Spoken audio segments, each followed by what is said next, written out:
Good morning students. हम लोगों ने पहला लेक्चर जो हमारा था वो मोशन पे था। मोशन, उसका इंट्रोडक्शन, मोशन को डिस्क्राइब कैसे करते हैं। मैंने बताया था कि मोशन को डिस्क्राइब करने के लिए उसका जो रेफरेंस पॉइंट है वो सबसे इम्पॉर्टेंट होता है। तो we can describe motion by a reference point. आज हम लोग जो हमारा सेकेंड लेक्चर है उसमें हम लोग बात करेंगे motion along a straight path. आप लोग एनसीईआरटी बुक को डाउनलोड कर लीजिए अपने मोबाइल पे। अगर आप कहीं से मैनेज कर पाते हैं तो ले लीजिए। एनसीईआरटी बुक को 2 से 3 बार पढ़िए, जिससे आपका जो कॉन्सेप्ट है क्लियर है। और हम यहाँ पे कोशिश कर रहे हैं कि एनसीईआरटी जो है उसी को पूरी तरह से फॉलो किया जाए। तो उसमें जो हमारा अगला टॉपिक है वो है motion along a straight path. जब कोई ऑब्जेक्ट स्ट्रेट पाथ में मूव करता है तो वो क्या कहलाता है? That type of motion is rectilinear motion, या सिंपली आप उसको लीनियर मोशन भी बोल सकते हैं। अब अगर कोई ऑब्जेक्ट मोशन में है, सपोज कोई ऑब्जेक्ट ए पोजीशन पर है, टी टाइम बाद, ये टी टाइम जो है कुछ भी हो सकता है, ये 2 सेकेंड, 10 सेकेंड, मिनट भी हो सकता है, घंटे भी हो सकते हैं। तो इस टी टाइम में वो जो ऑब्जेक्ट है वो पोजीशन ए से कहाँ चला गया? बी में चला गया। तो अगर किसी ऑब्जेक्ट की पोजीशन चेंज हो रही है टाइम के साथ, तो मैंने कहा था कि that object is said to be in motion, that is a state of motion. अब अगर वो ए से बी जा रहा है तो that object is covering some path, that object is covering some path. तो जो while in motion, when an object cover some path and that length of path is known as distance. तो distance क्या है बेटा? the length of path covered by a moving body. distance क्या है? total length of path covered by a moving body. तो अगर हम relate करें तो अगर कोई ऑब्जेक्ट मोशन में है तो कुछ ना कुछ लेंथ कवर करेगा, पाथ की लेंथ कवर करेगा, और जितनी भी वो लेंथ कवर करता है that is known as distance covered by that object. हमारा दूसरा जो टर्म है वो क्या है बेटा? डिस्प्लेसमेंट। डिस्प्लेसमेंट क्या होता है? It is a shortest distance covered by a moving body from initial point to final point, from initial position to final position. एक एग्जांपल हम ले लेते हैं। सपोज कोई ऑब्जेक्ट है वो ए से स्टार्ट कर रहा है और वो कहाँ पहुँचा? बी पॉइंट पर पहुँचा, और बी से फिर वो कहाँ जा रहा है? सी पॉइंट पर जा रहा है। अब सपोज करते हैं कि ए से बी की जो डिस्टेंस है दैट इज़ 4 किलोमीटर, और बी टू सी की जो डिस्टेंस है वो कितनी है? That is 3 kilometre. अब अगर मैं आपसे कहूँ कि what is a distance covered by the moving body, तो distance covered by the moving body क्या होता है? Total length of path. तो टोटल लेंथ ऑफ पाथ क्या हो जाएगा? आप देख सकते हैं that is A B plus क्या हो जाएगा? B to B C. So A B की वैल्यू क्या है? दैट इज 4, बी सी की वैल्यू क्या है? 3, और ये कितना हो जाएगा बेटा? That is 7 kilometre. तो जो distance travelled by the body है वो कितना हो गया है? A to C, and that is 7 kilometre. अब अगर हम डिस्प्लेसमेंट की बात करें तो डिस्प्लेसमेंट क्या है? Shortest distance, shortest path covered by a body from initial to final. तो इनिशियल पॉइंट क्या है? ए आपका कौन सा पॉइंट है? इनिशियल पॉइंट है, और सी आपका क्या है? फाइनल पॉइंट है। और जो शॉर्टेस्ट डिस्टेंस होगी ए टू सी वो क्या होगी? This one. अगर हम ये AC की वैल्यू फाइंड कर लें तो हमको पता चल जाएगा कि डिस्प्लेसमेंट कितना है। तो इसके लिए आपको थोड़ा मैथमेटिकल कॉन्सेप्ट यूज़ करना पड़ेगा, आपने क्लास 8th में पढ़ा भी हुआ है। तो अगर आप देखिए तो ये दैट इज़ 90 डिग्री एक दूसरे पे परपेंडिकुलर है, और आपका ये हो गया एक ट्राइंगल, और ट्राइंगल में आपने पाइथागोरस थ्योरम पढ़ा हुआ था, उसका अगर आप यूज़ करेंगे तो यहाँ से आपको AC की वैल्यू फाइंड करने के लिए आपको एक कॉन्सेप्ट यूज़ करना पड़ेगा पाइथागोरस थ्योरम का, AC square is equal to AB square plus BC square. तो AC स्क्वायर की वैल्यू के लिए आपको AB की वैल्यू कितनी दी हुई है बेटा? That is 4 kilometre. 4 square. BC की वैल्यू कितनी दी हुई है? 3 स्क्वायर। वी हैव 4 4 जा 16, 9, ये कितना आ जाएगा? 25। तो AC स्क्वायर 25 है, और हमको किसकी वैल्यू फाइंड करनी है? AC की वैल्यू फाइंड करनी है। तो AC की वैल्यू क्या हो जाएगी? Square root of 25, and that is 5 kilometre. तो इस कंडीशन में जो आपका डिस्प्लेसमेंट है वो कितना हो जाएगा 5 kilometre. It is the shortest distance from initial to final 5 kilometre, और डिस्प्लेसमेंट आपका डिस्टेंस कितना हो गया है 7 किलोमीटर। तो आई होप कि डिस्टेंस क्या है, it is a total length of path covered by moving body, और आपका डिस्प्लेसमेंट क्या है, shortest distance from initial to final position.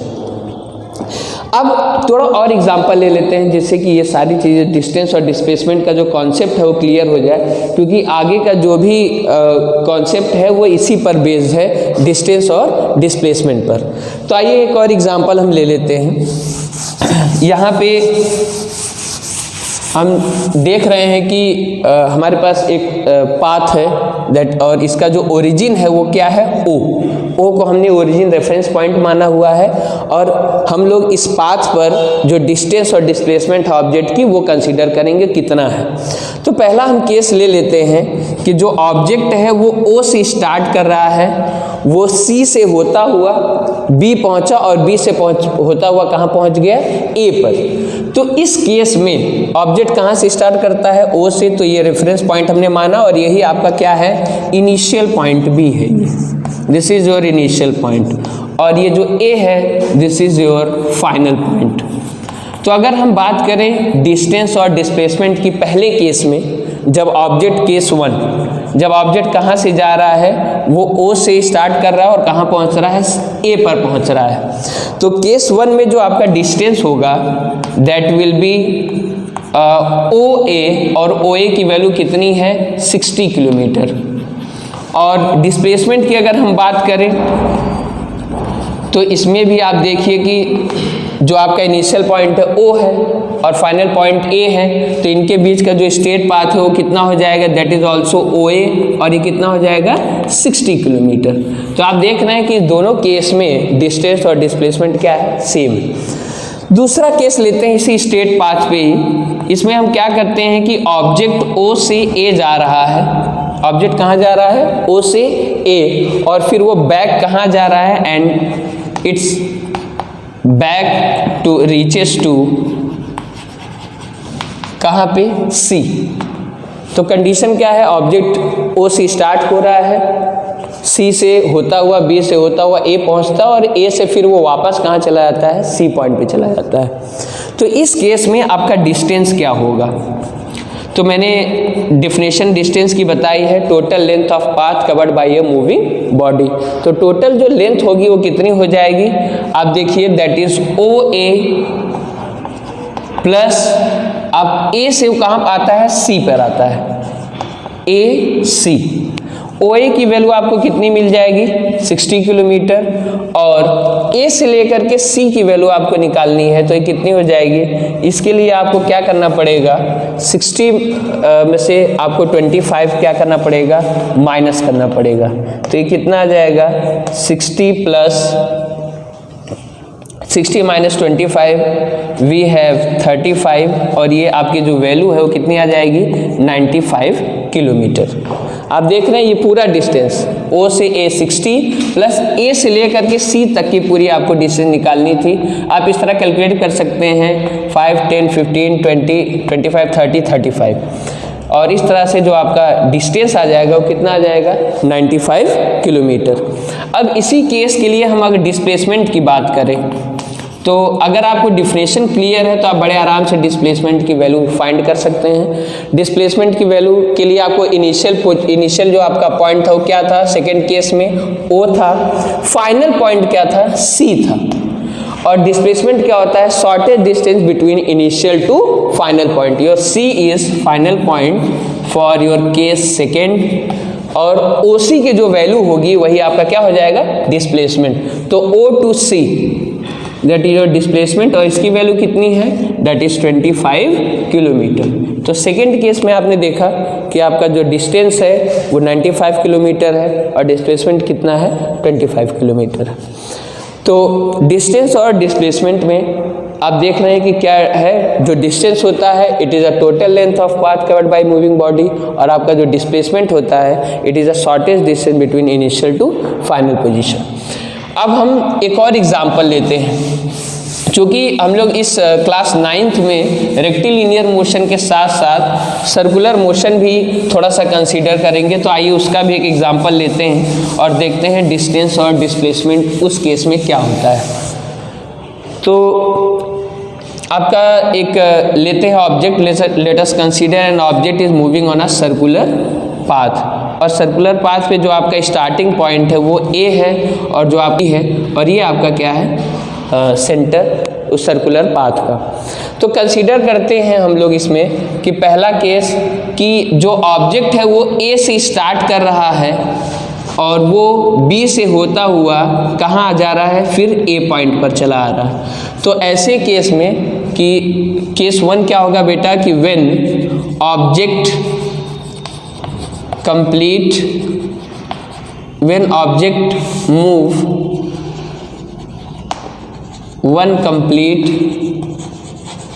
Revolution, एक कंप्लीट जो रिवोल्यूशन कर रहा है, तो ऐसे केस में हम डिस्टेंस और डिस्प्लेसमेंट को फाइंड करते हैं। तो बेटा डिस्टेंस क्या हो जाएगा, टोटल लेंथ ऑफ पाथ, मतलब ए से यहाँ जो भी उसने पाथ ट्रैवल किया है, कवर किया है, उसकी जो लेंथ होगी वही क्या होगी, उस ऑब्जेक्ट की डिस्टेंस हो जाएगी। तो डिस्टेंस क्या हो जाएगा बेटा, सरकमफ्रेंस ऑफ द सर्कल। कुछ छोटे छोटे मैथमेटिकल टर्म्स हैं जो आपको क्लास 8 में आपने सरकमफ्रेंस पढ़ा हुआ है। क्लास 8 में क्या होता है सरकमफ्रेंस ऑफ सर्कल, तो सरकमफ्रेंस ऑफ सर्कल जो होता है दैट इज 2πr। यहाँ पे मान लेते हैं कि जो ये आपका सर्कल है इसकी रेडियस क्या है बेटा, इसकी रेडियस r है। तो ऐसे केस में 2πr, तो जो डिस्टेंस हो जाएगा वो आपका हो जाएगा 2πr। अब डिस्प्लेसमेंट के लिए आपको क्या करना पड़ेगा, डिस्प्लेसमेंट के लिए हम ले लेते हैं कि इनिशियल पॉइंट भी आपका ए है और फाइनल पॉइंट भी आपका क्या है, ए है। तो ऐसे केस में जो आपका डिस्प्लेसमेंट हो जाएगा दैट विल बी 0, क्योंकि इनिशियल और फाइनल पोजीशन दोनों क्या है, सेम है, एक ही जगह है, उनके बीच की जो डिस्टेंस होगी वो 0 हो जाएगी। Initial and final point are same, initial and final point are same. अब हम इसमें देखते हैं कि दूसरा केस लेते हैं, इसी सर्कुलर मोशन में हम लोग दूसरा केस लेते हैं कि जब ऑब्जेक्ट जो है वो हाफ जो रिवोल्यूशन है उसको कंप्लीट करता है। When object does half revolution, तो जब वो हाफ रिवोल्यूशन कंप्लीट कर रहा है ऑब्जेक्ट, तो लेट कि वो स्टार्ट कर रहा है ए से और कंप्लीट कहाँ कर रहा है, बी पर। तो ए आपका हो जाएगा इनिशियल पॉइंट और बी आपका क्या हो जाएगा, फाइनल पॉइंट। तो ऐसे केस में अगर हम डिस्प्लेसमेंट की डिस्टेंस की बात करें पहले, तो आपका जो डिस्टेंस है वो किसके बराबर हो जाएगा, it will be half of circumference. और हमने पहले ही इस सर्कल का जो रेडियस है उसको हमने r माना हुआ है, तो सरकमफ्रेंस का जो हाफ हो जाएगा दैट इज़ 2πr/2, और हमारा जो डिस्टेंस ट्रेवल्ड हो जाएगा दैट इज़ πr। अब डिस्प्लेसमेंट की अगर हम बात करें सर्कुलर पाथ पर, तो इस डिस्प्लेसमेंट के लिए इसकी डिफिनेशन क्या होती है, it is a straight line distance या shortest distance between initial to final point. तो ये जो आपका डिस्प्लेसमेंट हो जाएगा that is equal to AB, और अगर आप ध्यान से देखें तो ये जो AB है ये इस सर्कल का क्या है, डायमीटर है। तो डायमीटर, और इसको आप क्या लिख सकते हैं, या आप ऐसे देख लीजिए कि OA की वैल्यू अगर r है तो OB की वैल्यू भी r होगी, क्योंकि दोनों ही क्या है, दोनों ही रेडियस है। और इस तरह से आप ऐड कर सकते हैं AO plus OB that is r plus r and that is equal to 2r। तो आपने देखा कि जो सर्कुलर मोशन में जब कंप्लीट रिवोल्यूशन होगा इनिशियल और फाइनल पॉइंट सेम होगा, तो ऐसे केस में आपका जो डिस्टेंस होगा वो 2πr होगा और डिस्प्लेसमेंट आपका 0 हो जाएगा। लेकिन जब हाफ रोटेशन होगा तो ऐसे केस में आपका जो डिस्टेंस होगा πr हो जाएगा और डिस्प्लेसमेंट जो होगा वो डायमीटर के इक्वल हो जाएगा that is equal to 2r। अब ये जो हम लोग डिस्टेंस और डिस्प्लेसमेंट की बात कर रहे हैं, इसमें हम थोड़ी बात कर लेते हैं कि ये जो डिस्टेंस और डिस्प्लेसमेंट है, दे आर द क्वांटिटीज़। तो आप सोच रहे होंगे कि ये क्वांटिटीज़ क्या होती हैं, क्वांटिटी क्या होती है। तो जो क्वांटिटी आपकी होती है, anything which can be measured. Quantity क्या होती है? Anything that can be measured, जिसको हम मेज़र कर सकते हैं, that can be measured is known as quantity. तो ऐसी चीज़ जिसको आप मेज़र कर सके। तो जो आप पाथ मोशन के, जब आप मोशन करते हैं तो जो आप पाथ कवर करते हैं उसको हम मेज़र कर सकते हैं, इसलिए। और जो मेजर्ड पाथ होता है दैट इज डिस्टेंस, तो इसीलिए हमने डिस्टेंस को क्या कहा? Distance is a quantity and displacement is a quantity. अब ये जो क्वांटिटीज़ होती हैं, ये इनको हम लोगों ने दो पार्ट में डिवाइड किया हुआ है। एक होती हैं स्केलर क्वांटिटीज़ और दूसरी आपकी होती हैं वेक्टर क्वांटिटीज़। स्केलर क्वांटिटीज़ क्या होती हैं? कुछ ऐसी क्वांटिटीज़ होती हैं आपके फिजिक्स में जिसमें केवल क्या होता है, आपका मैग्नीट्यूड होता है। ये आपके लिए नया टर्म होगा, मैग्नीट्यूड होता है those quantities which have only magnitude. Magnitude का मतलब जिसमें केवल न्यूमेरिकल वैल्यू, जैसे आपका जो डिस्टेंस है ना, ये स्केलर क्वांटिटी है। डिस्टेंस क्या है? It is a scalar quantity, क्योंकि इसमें हमने सिर्फ मैग्नीट्यूड की बात की है, कहीं भी डायरेक्शन की बात नहीं की है। लेकिन अगर हम वेक्टर क्वांटिटीज़ की बात करें तो ऐसी quantities which have magnitude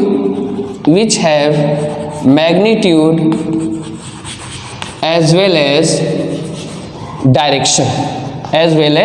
direction।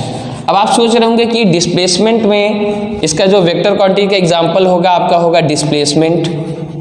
Displacement में हमने देखा कि मैग्नीट्यूड तो था ही, वैल्यूज तो थी उसमें।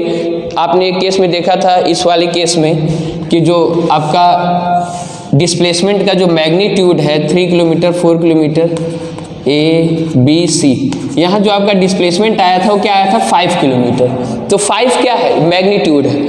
और डायरेक्शन उसमें क्या था? From initial point two final point. तो ऐसी क्वांटिटीज़ जिसमें मैग्नीट्यूड भी होती है, न्यूमेरिकल वैल्यूज़ भी होती हैं और साथ में वहाँ डायरेक्शन भी होता है, ऐसी क्वांटिटीज़ को हम क्या कहते हैं? वेक्टर क्वांटिटीज़ कहते हैं। और ऐसी क्वांटिटीज़ जिसमें सिर्फ मैग्नीट्यूड है, डायरेक्शन की कोई बात नहीं होती है। अगर आप डिस्टेंस की बात करिए इस केस में, तो कितना आया था? 7 किलोमीटर। इसमें हम कहीं भी कोई डायरेक्शन की बात नहीं करते हैं। और भी एग्जाम्पल हैं स्केलर क्वांटिटीज़ के, आपका डिस्टेंस है, आपका स्पीड है, उसके बाद आपका जो है मास है, टाइम है। ये ऐसी क्वांटिटीज़ हैं जिनमें डायरेक्शन नहीं होता है। और अगर हम वेक्टर क्वांटिटीज़ की बात करें तो आपका डिस्प्लेसमेंट हो गया, वेट हो गया। वेट क्या है? वेक्टर क्वांटिटीज़ है। वेट क्या है? The force by which earth attract anything towards is centre. तो वहाँ पे देखिए डायरेक्शन होता है, जो अर्थ है वो अपने सेंटर की तरफ ऑब्जेक्ट को अट्रैक्ट कर रही है। डिस्प्लेसमेंट में मैंने बता ही दिया कि डायरेक्शन होता है फोर्स, एक्सेलरेशन। ये सारी ऐसी क्वांटिटीज़ हैं जो आप आगे पढ़ोगे, और ये ऐसी क्वांटिटीज़ हैं जिसमें डायरेक्शन भी होता है और मैग्नीट्यूड भी होता है। तो हमने देखा आज इस सेकेंड लेक्चर में डिस्टेंस क्या होता है, डिस्प्लेसमेंट क्या होता है। डिस्टेंस क्या होता है? Total length of path covered by a moving body. Displacement क्या होता है? Shortest distance between initial to final position. फिर हमने आपको बताया क्वांटिटी क्या होती है, anything that can be measured, जिसको हम मेजर कर सकते हैं उसको हम क्वांटिटी बोलते हैं। और ये क्वांटिटीज़ हमारे फिजिक्स में दो टाइप्स की हैं, स्केलर क्वांटिटीज़ और वेक्टर क्वांटिटीज़। स्केलर जो क्वांटिटीज़ हैं जिसमें सिर्फ मैग्नीट्यूड होता है, सिर्फ न्यूमेरिकल वैल्यू होती है, डायरेक्शन उसमें कोई बात नहीं होती है, that is scalar quantity. Example क्या था? डिस्टेंस, स्पीड, मास, टाइम स्केलर क्वांटिटी होगी क्योंकि इसमें डायरेक्शन बात नहीं होती, सिर्फ वैल्यू होती है 2 आवर 3 आवर। स्पीड में भी डायरेक्शन की कोई बात नहीं होती। आगे अगला टॉपिक हमारा है जिसमें हम इस पर डिस्कस करेंगे। डिस्टेंस मैंने दिखा दिया आपको। मास जो है उसमें भी केवल न्यूमेरिकल वैल्यूज होती हैं, 2 kg 3 kg, इस तरह से कोई डायरेक्शन की बात नहीं होती उसमें। वेक्टर क्वांटिटीज़ की अगर हम बात करें तो ऐसी क्वांटिटी जिसमें मैग्नीट्यूड भी होता है और डायरेक्शन भी होता है। एग्जाम्पल में हमने डिस्प्लेसमेंट का देखा जिसमें मैग्नीट्यूड भी था 5 किलोमीटर, डायरेक्शन भी थी from initial to final point. फिर अभी हम एक और हमारे पास टर्म होगा वेलोसिटी। जब हम वेलोसिटी की बात करेंगे तो वो भी क्या होगी, वेक्टर क्वांटिटी होगी, क्योंकि उसमें भी डायरेक्शन की बात होती है। फोर्स में भी डायरेक्शन है, एक्सेलरेशन भी ऐसी क्वांटिटीज होती है जो आगे आपको मिलेगी, जिसमें हम किसकी बात करते हैं, डायरेक्शन की भी और मैग्नीट्यूड की भी। तो आप एनसीईआरटी बुक पढ़ते रहिए और उसमें जो आपका पहला इंटेक्स क्वेश्चन है पेज नंबर 100 पर, उसको सॉल्व करने की कोशिश करिएगा। That's all, thank you. घर में रहिए, सेफ रहिए।